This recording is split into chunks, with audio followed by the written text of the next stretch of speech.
Pour aujourd'hui, nous pouvons faire un nested if pour la grade de 11. Nous pouvons faire un recap de if structure en premier lieu. Ensuite, nous pouvons quand nous servons nested if, nous faisons un devoir, nous convertissons le nested if en flowchart, nous avons certains key points, qui besoin garder en tête qu'on fait ce flowchart et nous faire un workout de nested if avec flowchart. Alors, nous commençons par premier un recap of if structure. Alors, nous avons comme exemple ici un set de code. Il y a deux prompts. This is one prompt, this is the second prompt, and this is an if structure. If structure, il commence là, il termine que end if. Alors, on encadre pour faire ressortir une if structure. Now, let us convert. Ça, deux premiers, quatre lignes là, les simples, deux prompts. Deux prompts. Ça, il y a deux prompts ici. Alors, on commence par output.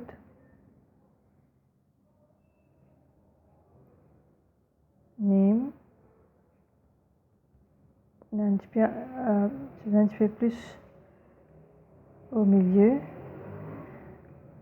J'identifier plus au milieu. Deuxième, il y a input.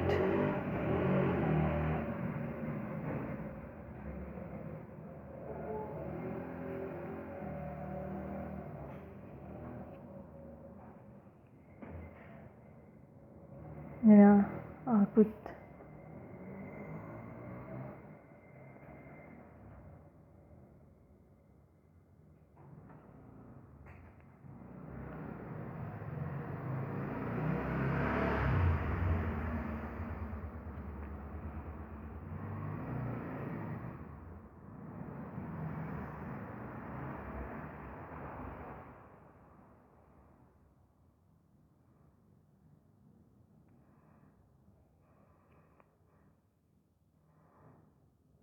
Now moving on to if structure de tout ça carré là, nous supposons prendre ça, amener ça ici. Toute bonne phrase qui contenait une condition en flowchart, il vient en forme de decision box. On va dire, si une phrase contenait une condition, nous supposons prendre forme decision box. Étant donné qu'il nous connaît seulement if, ce qui veut dire if, tout le temps il vient en forme decision box. Ce point, quand il ferme, tout structure une ouverture avec une fermeture. Si tu crées une condition, il faut besoin d'une fermeture, alors un if, on met comme un point. Tout une fermeture vient comme un point. Ça veut dire, nous avons une decision box, tout le temps, il avec un closing point. Tout decision box, normalement, il y a deux arrows. One should be yes, et l'autre là, besoin l'autre. Alors, yes là, nous avons terminé le end if. Nous là aussi, nous avons terminé le end if. Mais je ne vais pas vous là parce qu'on a task là.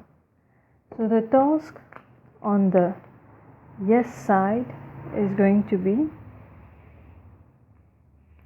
the process. On the no side, we are going to have a process. Alors, ici,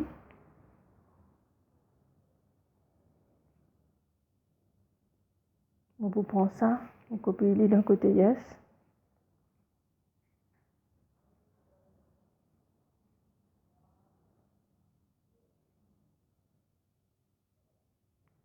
Alors, si un process ça, cause nous avons un assignment arrow dans nos instructions. Après ça, nous allons end if point. See, the logic is that si ton ordinateur gagne 5000 là-dedans, ce qu'il faut faire, il faut sortir sa condition, il faut venir exécuter ça.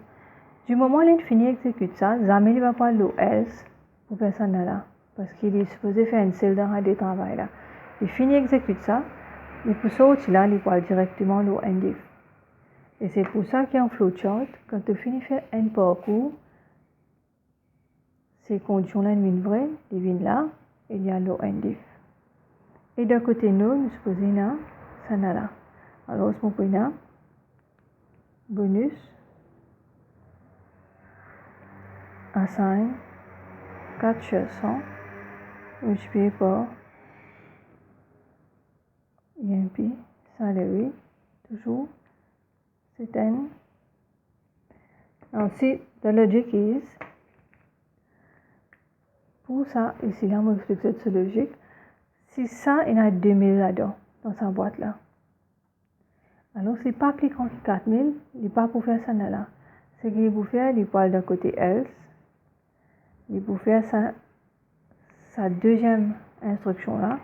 Ensuite, il parle direct là, indique. Alors, si vos conditions pas vraies, il est supposé venir là. Il fait ça. Il y a direct là, indique. Pareil comme moi. Il vient là, il y a direct là, indique. Il n'est pas pour passeport là-haut, rien. Ça veut dire les casse en deux parcours. Alors, ça aussi, nous prenons nous pouvons avoir là, indique ici. Maintenant, nous arrivons à nous indique, qui est représenté par une pointe. Après indique, nous prenons un nom, ça veut dire ça indique, après indique, nous prenons un nom, nous écrivons end. Et quelque chose qui nous oublie aussi, à l'intérieur d'une decision box, tout le temps il y a une condition. Maintenant, comment nous écrivons une condition? Tout le temps, il contenir la question is. Et nous copions nos conditions dans sa boîte là. So, is, EMP, salary, greater equal to 4000. Voilà. Maintenant, ce que vous êtes faire, vous essayez de travailler cette question-là. Ici, vous êtes faire en pseudocode, vous mettez la vidéo là, le pause, vous travaillez ça. Ensuite, vous pouvez expliquer ça. Et voilà.